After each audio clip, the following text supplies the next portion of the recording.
નમસ્તે વિદ્યાર્થી મિત્રો, આજે આપણે જોવાના છે condition for parallel operation of alternator.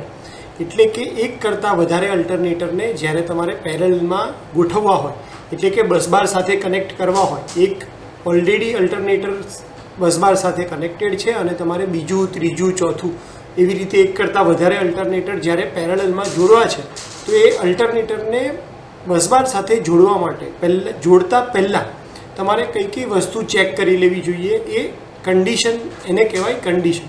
તો આ 4 કન્ડિશન છે પેરેલલ ઓપરેશન માટેની કે જે સેટિસ્ફાઈ થતી હોય તો તમે આરામથી તમારું અલ્ટરનેટર જે છે એને બસબાર સાથે કનેક્ટ કરી શકો છો.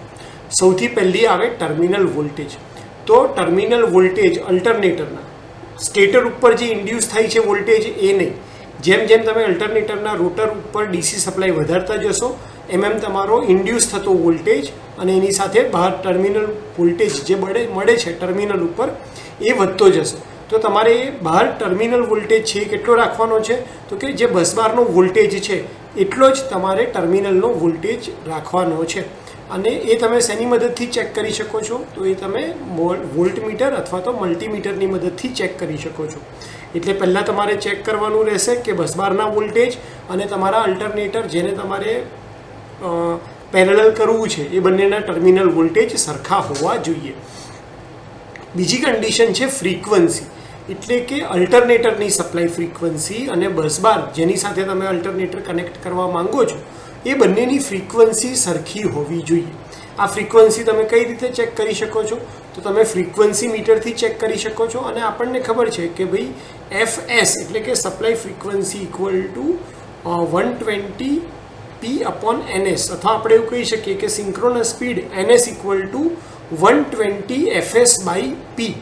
તો તમને ખબર છે કે પોલની સંખ્યા સરખી રહેવાની છે, 120 કોન્સ્ટન્ટ છે, એટલે તમારી ફ્રીક્વન્સી ડાયરેક્ટલી તમારા રોટેશન પર આધાર રાખે છે.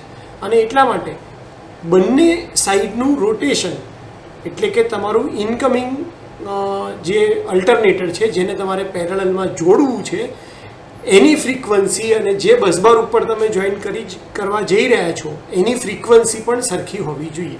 તો કઈ બે કન્ડિશન થઈ ગઈ, ટર્મિનલ વોલ્ટેજ સરખા હોવા જોઈએ અને બીજું બંનેની ફ્રીક્વન્સી સરખી હોવી જોઈએ. ત્રીજું છે ફેઝ સિક્વન્સ. એટલે કે અલ્ટરનેટરમાં જે RY અને B છે, તો એ જ વસ્તુ તમારે RY અને B ક્યાં જોઈન કરવાના છે, તમારા બસબાર સાથે. એટલે અલ્ટરનેટરનો R બસબારના R સાથે, અલ્ટરનેટરનો Y બસબારના Y સાથે અને અલ્ટરનેટરનો B બસબારના B સાથે કનેક્ટ કરવાનો છે.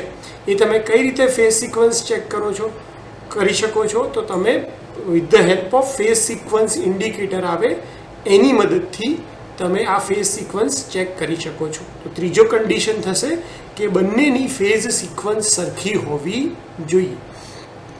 અને ચોથી વસ્તુ છે zero phase difference. Zero phase difference એટલે શું, તો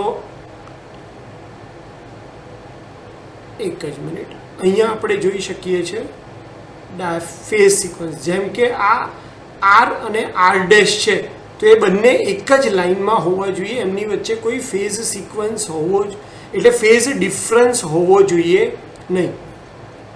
તો જ્યારે પણ તમે એક્સટર્નલ લોડ કનેક્ટ કરો છો તો phase of the alternator to be connected to bus must be same as that of bus bar.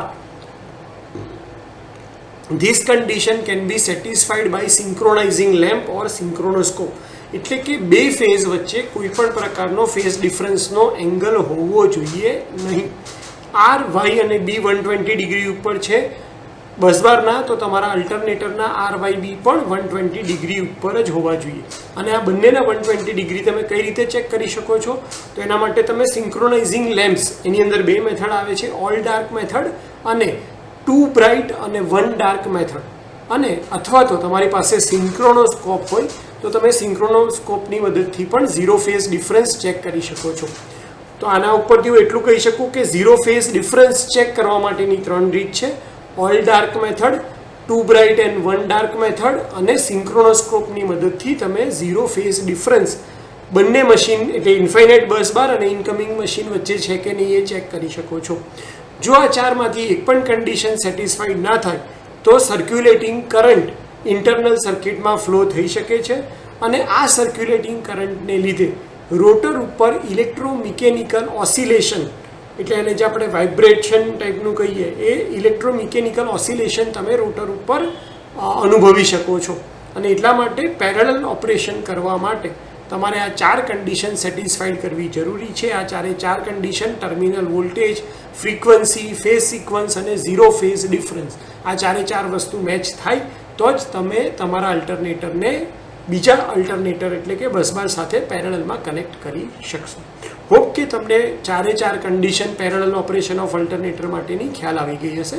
મને શાંતિથી સાંભળવા માટે થેન્ક યુ સો મચ.